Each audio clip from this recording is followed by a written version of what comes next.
We're down at the Kelpies in Falkirk. It's a really visible landmark and it's very much a destination for tourists and locals across central Scotland. The main attraction is obviously the Kelpies themselves, the two 30-metre high horsehead structures. During the day the structure isn't lit. It really comes alive at night though. We were approached by Scottish Canals to replace the fixtures with modern, more durable ones and create a versatile programming control solution.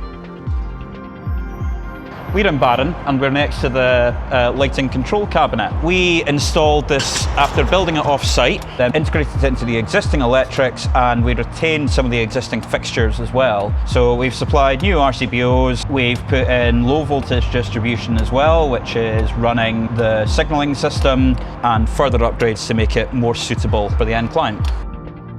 So we're in the local operations pod. We've got a local interface. It's got facilities for presetting colours. We can drill down into individual fixture controls. For example, we can put Olive Duke, put him in blue, and transmitting using wireless DMX out to the heads themselves, and it's as simple as that.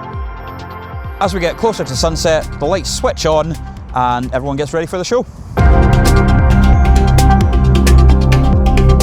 It's lit externally and internally. It's all colour changing. We can provide for different moods, lighting for special occasions. People come to this site from all over the UK and expect it to be working. The resilience and keeping things operational for as long as possible has been very important.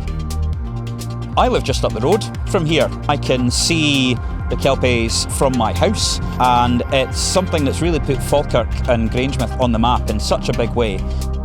My kids love it down here, I love it down here, and I'm really, really proud to be involved in something that has such a big cultural impact on Scotland.